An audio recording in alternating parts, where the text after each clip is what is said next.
सोमार फेब्रुवारीची 2 तारीख सोम्या जेजूचे भेटवणीची परब मुखेल वोड लेवीच्या पुतादवांक तो निर्मूळ करतलो अशें ती प्रामाणीकपणान आपली दानां सोरेस्पराक भेटयतली.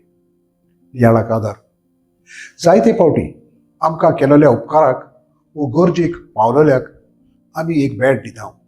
तेन्ना कितें आमी भेटयता तें नितोळ निर्मोळ काळजान आनी खोशे मनान दिवंक गरज.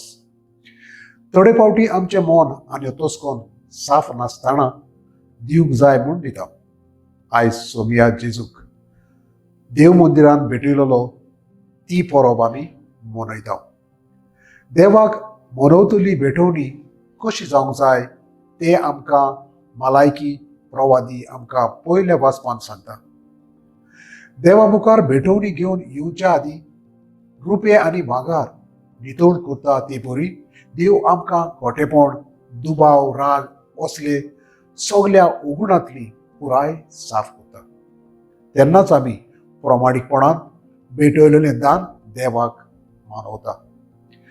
माथ्येव शुभ वर्तमानकारूय सांगता, तुजें दान भेटोवंक वेदी मुखार येताय तेन्ना तुज्या भावाक तुजो राग येवंक कारण आसा जाल्यार पयलीं वचोन तुज्या भावा लागीं संधान कर, उपरांत तुजें दान भेटय. आयच्या शुभ वर्तमानांत सिमियाव इस्रायलाची नवसर्णी करूंक येवचो आसलो तो सोडवणदार म्हूण वळखता आनी जेजू पोरसांक उजवाडाय तो उजवाड म्हूण परगट्टा. ताच्याच उजवाडान आमच्या जिवितांतलो काळोख पयस करून आमी उजवाडाची मनशां जावंक वावरुया. म्हजो थाराव म्हजें दान सर्वेस्पराक मानवलेलें जावंक पयलीं ओतोस्कोनाची चवकशी करून भेटयतलो.